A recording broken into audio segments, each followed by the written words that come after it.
Mi deleite está en ti. Buenos días. Bueno, y quisiera que pudieran alistar su Biblia, su cuaderno, si están tomando apuntes, y quisiera que oráramos juntos por este tiempo de escuchar la voz del Señor a través de su palabra.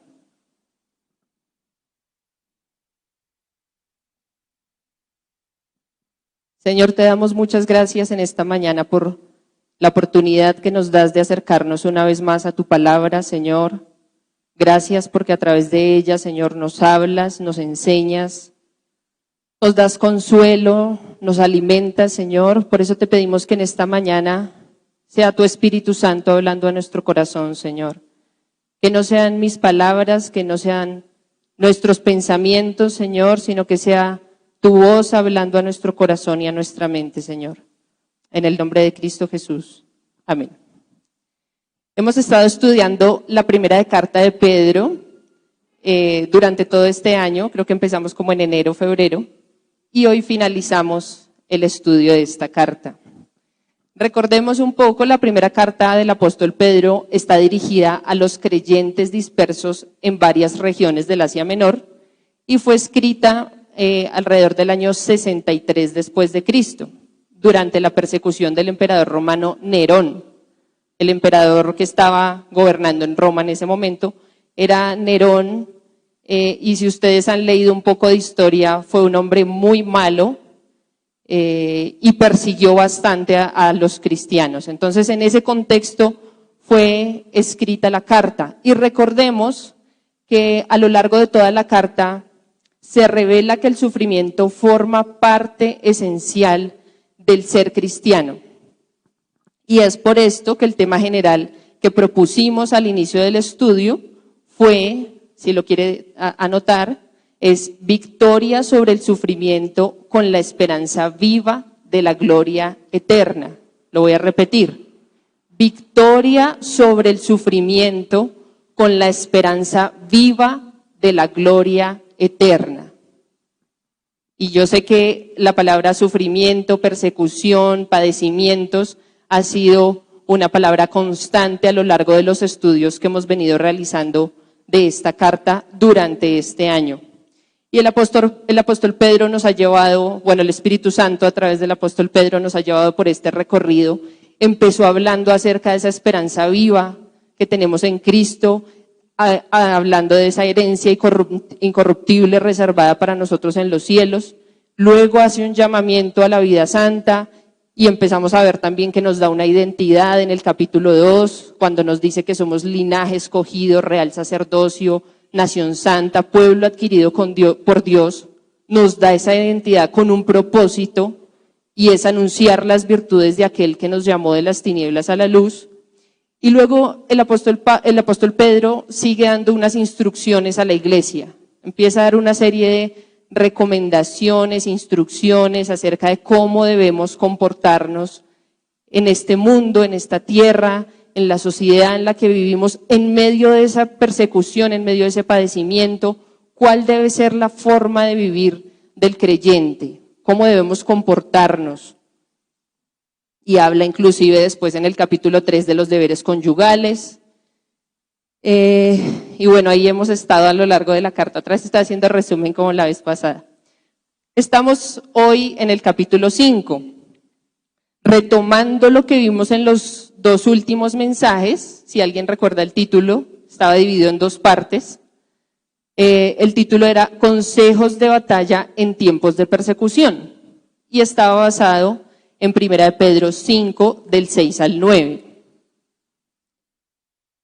¿Cuáles eran esos consejos? Pues que como creyentes estamos llamados a humillarnos bajo la poderosa mano de Dios, a descargar continuamente nuestra preocupación sobre Él, confiando en su cuidado, a permanecer sobrios y vigilantes, a resistir firmes en la fe ante el ataque de nuestro adversario, el diablo.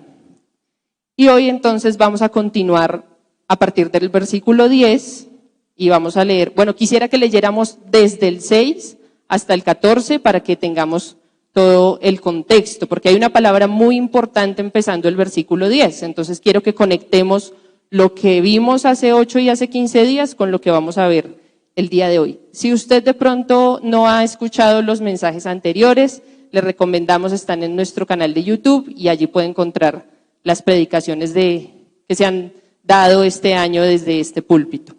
Vayamos entonces a la palabra del Señor en esta mañana y veamos Primera de Pedro 5. Vamos a leer del 6 al 14, recordando un poco lo que vimos los 2 últimos domingos y retomando a partir del 10. Dice, voy a leer la versión Reina Valera: humillaos pues bajo la poderosa mano de Dios, para que Él os exalte cuando fuere tiempo, echando toda vuestra ansiedad sobre Él, porque Él tiene cuidado de vosotros. Sed sobrios y velad, porque vuestro adversario el diablo, como león rugiente, anda alrededor buscando a quien devorar, al cual resistid firmes en la fe, sabiendo que los mismos padecimientos se van cumpliendo en vuestros hermanos en todo el mundo. Mas el Dios de toda gracia, que nos llamó a su gloria eterna en Jesucristo, después que hayáis padecido un poco de tiempo, Él mismo os perfeccione, afirme, fortalezca y establezca. A Él sea la gloria y el imperio por los siglos de los siglos. Amén. Por conducto de Silvano, a quien tengo por hermano fiel, os he escrito brevemente amonestándoos y testificando que esta es la verdadera gracia de Dios en la cual estáis. La iglesia que está en Babilonia, elegida juntamente con vosotros, y Marcos mi hijo, os saludan. Saludaos unos a otros con ósculo de amor. Paz sea con todos vosotros, los que estáis en Jesucristo. Amén. Amén. Como les decía, queremos enfocarnos en esta mañana en los versículos 10 y 11. El título de esta enseñanza, si usted está tomando nota, es la gracia y la gloria de Dios en la vida del creyente. Y vamos a ver 2 puntos. El primer punto, sobre la gracia de Dios en la vida del creyente, y el segundo punto, sobre la gloria de Dios en la vida del creyente. Primer punto, la gracia de Dios en la vida del creyente. Enfoquémonos en la primera parte del versículo 10, que dice, mas el Dios de toda gracia, que nos llamó a su gloria eterna en Jesucristo. Y esa palabra más es muy importante, porque está conectando con lo que dicen los versículos anteriores y con lo que ha dicho el apóstol Pedro a través de toda la carta. ¿Qué es eso que ha dicho? Pues lo que ya repasamos hace un rato, ¿no? Que la iglesia está siendo perseguida, que tenemos una esperanza viva, que estamos llamados a comportarnos como peregrinos en esta tierra, porque esta no es nuestra patria es la patria celestial. Y en estos últimos versículos y lo que vimos hace 8 y hace 15 días, nos está exhortando el Espíritu Santo en estos versículos a humillarnos bajo la poderosa mano de Dios, a echar nuestra ansiedad sobre Él cuando nos encontramos en medio de tribulación, de angustia, de persecución, a ser sobrios y velar porque hay un adversario alrededor buscando a quien devorar, a resistir firmes en la fe, sabiendo que estos mismos padecimientos que nosotros tenemos los enfrentan todos nuestros hermanos alrededor del mundo. Dice, mas el Dios de toda gracia, en medio de toda esa persecución, de esa tribulación, en medio de nuestra lucha y del tratar de cumplir con esto que el Señor nos está diciendo, ahí está el Dios de toda gracia. El Dios de toda gracia que nos llamó a su gloria eterna en Jesucristo. Y aquí quiero que veamos 2 facetas de la gracia del Señor. La primera faceta es que el Señor nos salvó no por nuestro propio mérito. Ninguno de nosotros aquí hizo un esfuerzo para ser salvo, ninguno de nosotros aquí por sus propias obras alcanzó la salvación, sino que hemos sido salvos por la obra de Cristo en la cruz, por la gracia de Dios manifestada en la obra de Cristo en la cruz. Y es lo que está diciendo aquí, el Dios de toda gracia que nos llamó a su gloria eterna en Jesucristo. Él nos llamó, Él nos salvó, Él nos perdonó y nos ha prometido disfrutar de su gloria eterna por siempre.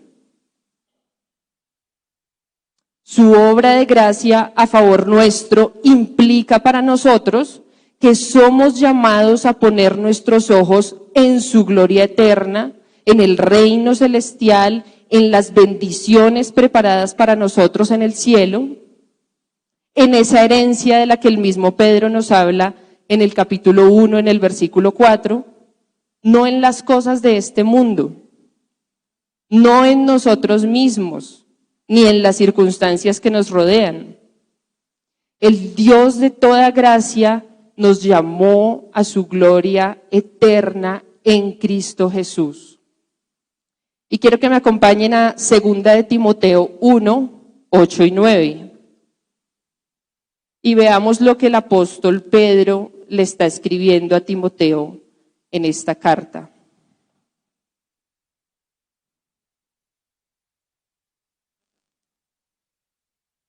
Segunda de Timoteo 1, 8 y 9 dice: Por tanto, no te avergüences de dar testimonio de nuestro Señor, ni de mí, preso suyo, sino participa de las aflicciones por el Evangelio según el poder de Dios, quien nos salvó y llamó con llamamiento santo, no conforme a nuestras obras, sino según el propósito suyo y la gracia que nos fue dada en Cristo Jesús antes de los tiempos de los siglos. Y más claro no puede ser.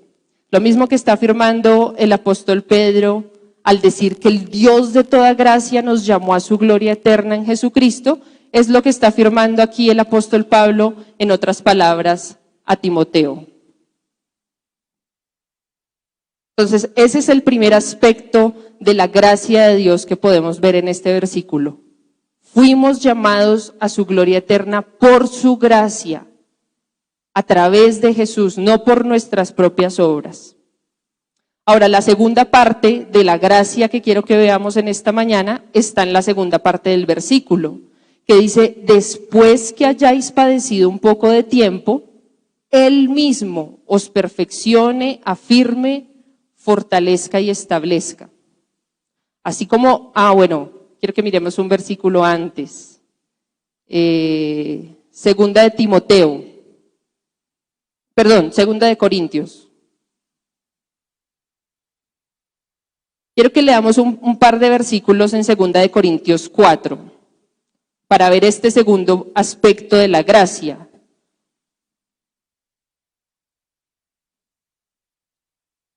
Segunda de Corintios 4, del 7 al 10, dice: pero tenemos este tesoro, está hablando el apóstol Pablo a la iglesia en Corinto, pero tenemos este tesoro en vasos de barro para que la excelencia del poder sea de Dios y no de nosotros. Que estamos atribulados en todo, mas no angustiados, en apuros, mas no desesperados, perseguidos, mas no desamparados, derribados, pero no destruidos, llevando en el cuerpo siempre por todas partes la muerte de Jesús, para que también la vida de Jesús se manifieste en nuestros cuerpos. Y quiero que leamos del 15 al 17, el mismo capítulo, 2 de Corintios 4, del 15 al 17. Porque todas estas cosas padecemos por amor a vosotros, para que abundando la gracia por medio de muchos, la acción de gracia sobreabunde para gloria de Dios. Versículo 16. Por tanto, no desmayamos, antes, aunque nuestro hombre exterior se va desgastando, el interior, no obstante, se renueva de día en día. Porque esta leve tribulación momentánea produce en nosotros un cada vez más excelente y eterno peso de gloria. Amén. El apóstol Pedro en estos versículos está diciendo que aunque estamos atribulados, estamos angustiados, estamos perseguidos, no estamos derrotados. ¿Por qué? Porque la gracia del Señor es la que nos sostiene. Así como el apóstol Pablo afirma que nuestra tribulación es leve y momentánea,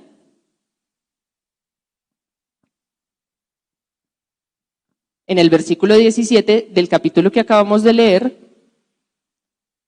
Pedro también expresa que debemos padecer un poco de tiempo, dice el versículo. Vamos a padecer por un tiempo limitado.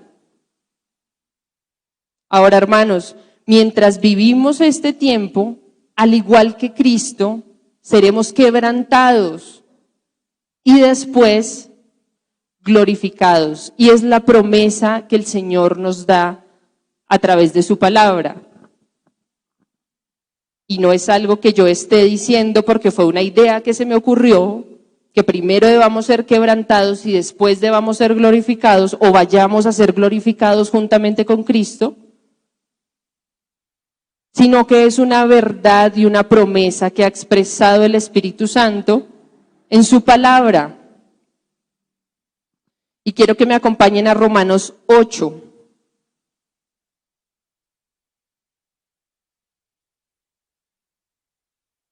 Romanos capítulo 8, versículos 17 y 18.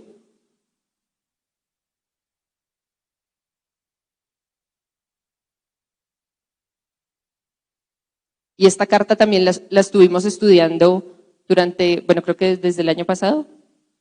Desde el año pasado, en nuestros miércoles de Café en Familia, y aprendimos también muchas cosas, ¿no? Acerca de la gracia, la justificación. Y aquí en el capítulo 8 de Romanos, el apóstol Pablo también está hablando de los padecimientos, de las aflicciones. Y dice, y si hijos, también herederos, herederos de Dios y coherederos con Cristo, si es que padecemos juntamente con Él, para que juntamente con Él seamos glorificados. Pues tengo por cierto que las aflicciones del tiempo presente no son comparables con la gloria venidera que en nosotros ha de manifestarse. Dios permite en nosotros, como sus hijos, como creyentes, el padecimiento, el sufrimiento, la tribulación, el dolor, con un propósito. Que a través de ese fuego de prueba seamos perfeccionados, afirmados y fortalecidos. El Señor desea que nosotros alcancemos madurez espiritual o que estemos en ese proceso de crecer espiritualmente, entendiendo que aún en medio de la dificultad somos sostenidos por su gracia. Si no hubiera dificultades en nuestras vidas, si no hubiera momentos difíciles de angustia, de dolor, de llanto, de tribulación, nuestro carácter no sería formado.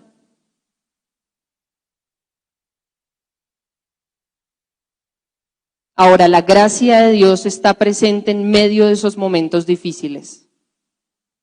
El Señor nos dio su gracia para salvarnos, como le decíamos hace un momento, no por nuestras obras, por su gracia hemos sido salvados, pero también nos da su gracia para resistir en medio de las dificultades, en medio de la tribulación, de los padecimientos, de la persecución.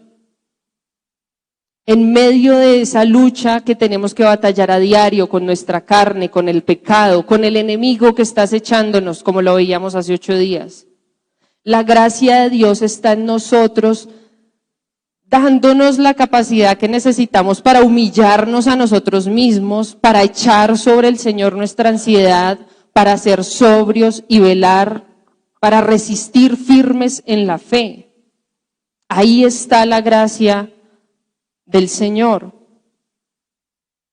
Y dice también el apóstol Pablo en Filipenses 1:6, estando persuadido de esto, que el que comenzó en vosotros la buena obra, la perfeccionará hasta el día de Jesucristo. Y eso lo hace la gracia del Señor en nosotros. No lo podemos hacer nosotros mismos. No, nosotros mismos no queremos humillarnos a nosotros mismos. Es difícil echar nuestra ansiedad sobre el Señor. Es difícil para nosotros resistir firmes en la fe en medio de un mundo que va en contra del Señor y de sus principios, en un mundo que nos persigue por nuestra fe. Pero la gracia del Señor está ahí sosteniéndonos, perfeccionándonos, como dice literalmente este versículo. Nos perfecciona, nos afirma, nos fortalece, nos establece.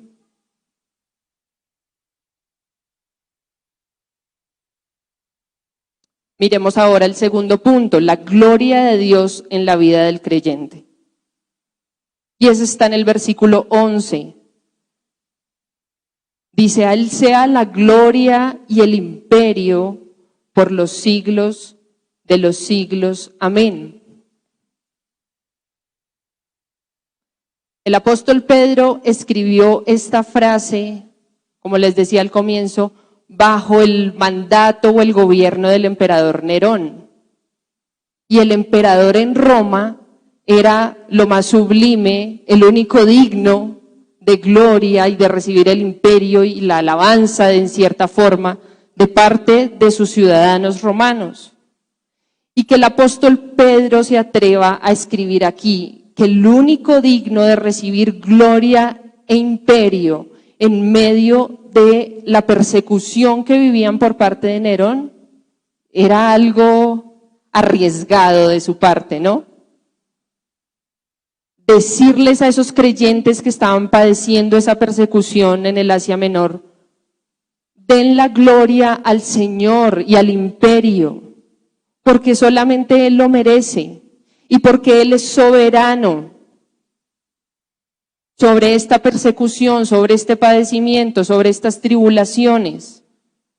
Pedro finaliza esta carta expresando que todo lo que somos, toda circunstancia en nuestra vida, incluso el sufrimiento, debe glorificar a Dios. El único digno de recibir gloria es Él, no nosotros. Y lo dice claramente el Salmo 115:1. No a nosotros, oh Jehová, no a nosotros, sino a tu nombre da gloria, por tu misericordia, por tu verdad. Y en Romanos 11:36 el apóstol Pablo expresa la misma idea con otras palabras, porque de Él y para Él, porque de Él y por Él y para Él son todas las cosas. A Él sea la gloria por los siglos. Amén. Ahora, pensando en el contexto general de esta carta, es natural que estos hermanos que estaban padeciendo persecución, y de pronto así como nosotros hoy, que pasamos por momentos difíciles, que vivimos en un mundo en el que estamos viendo que todo el tiempo va en contra del Señor, de su palabra, en medio del dolor que nos causa la injusticia, el pecado, en medio de ese sufrimiento y de esa persecución, pues es natural que anhelemos el bienestar, es natural pensar que seguramente esos cristianos anhelaban su bienestar, pero ellos sabían que su bienestar no estaba en esta tierra. Ellos sabían que había una herencia incorruptible en los cielos que les esperaba, que la gloria eterna que les habían prometido junto a Jesús era más grande y más valiosa y más importante y era eterna que el tiempo de persecución y de padecimiento que estaban atravesando en esta tierra. Hay una verdad expresada en estas palabras finales de la carta respecto a la gloria de Dios. Y es que somos llamados a entender que las tribulaciones son temporales. Estamos llamados a resistir, a ser fieles a la verdad, a revestirnos de humildad, a confiar en el cuidado del Señor. porque de esta forma damos gloria a Él. La vida cristiana no se trata de nosotros, no se trata de lo que yo pueda alcanzar, de lo que el Señor pueda hacer por mí. No se trata tampoco de que yo me esfuerzo cada día por portarme bien. O no se trata de buscar el éxito, de tener un mejor trabajo, una mejor casa, un mejor carro, de estar bien de salud, de vivir chévere. La vida cristiana no se trata de eso, hermanos.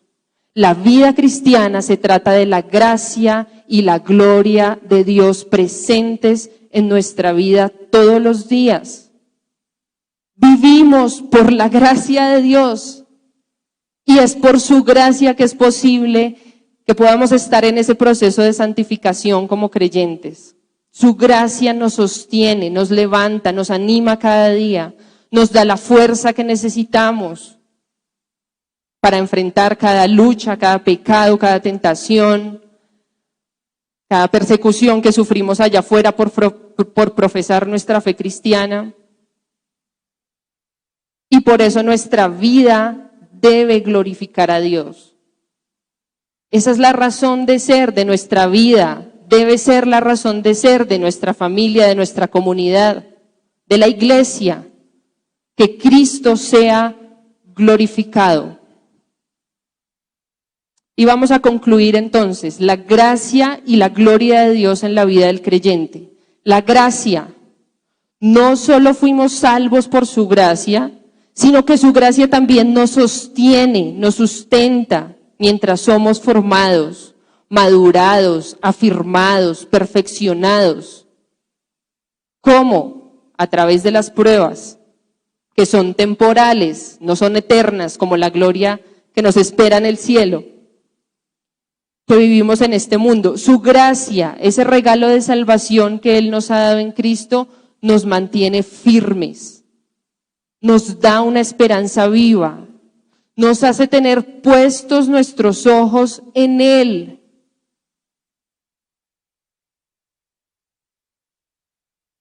La gracia y la gloria, aún en medio de este mundo, de nuestra debilidad, de lo vulnerables que somos llamados en nuestro ser, o sea, en lo que somos, y en nuestro hacer, a glorificar a Dios, a vivir para su gloria, a ser fieles a su palabra, a resistir, a permanecer sobrios, vigilantes, a revestirnos de humildad, a batallar con sabiduría buscando un solo propósito, y es darle la gloria a Él por los siglos de los siglos.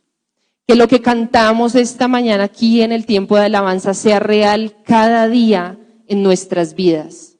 A Él sea la gloria, porque es el único que la merece. Pidámosle a Él, y si quieren ponerse en pie y vamos a orar juntos, pidámosle al Señor que nos ayude por su gracia a cada día poner nuestros ojos en Él, no en nosotros mismos, no en las circunstancias que nos rodean, no en esa enfermedad, esa tribulación, ese sufrimiento por el que estemos pasando, sino en Él.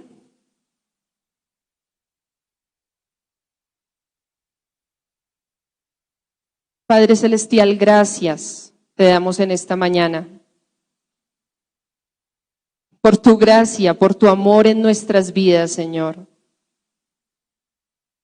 Porque no ha sido por nosotros, Señor, que estamos hoy aquí delante de ti, Señor. Nosotros mismos, Señor, no podíamos alcanzar la salvación, no podíamos reconciliarnos contigo, Señor. Tú lo has hecho por tu gracia, por tu amor, Señor. Y por eso solo podemos humillarnos en esta mañana delante de ti y reconocer que solo tú eres digno de gloria, Señor. Ayúdanos, Señor, cada día a mantener nuestros ojos puestos en ti, Señor. nuestro corazón, nuestra mente, Señor, nuestros pensamientos, que lo que somos y lo que hacemos, Señor, sean para glorificarte. Sigue, como dice Filipenses 1, Señor, perfeccionando esa obra que has empezado en cada uno de nosotros, Señor, cada día. Ayúdanos, Señor, ayúdame a mí y a mis hermanos a permanecer firmes en la fe, Señor, en medio de la tribulación, de la persecución, del sufrimiento, Señor, en medio de este mundo que está cada día más lejos de ti, Señor. Hemos sido llamados a ser luz y sal. Hemos sido creados para tu gloria, Señor, y por eso te pedimos en esta mañana que nos revistas de tu gracia, Señor, y que sigas haciendo tu obra en nuestras vidas, Señor. En el nombre de Cristo Jesús. Amén. En tormenta sé que sigues siendo Dios. Cuando siento que soy débil,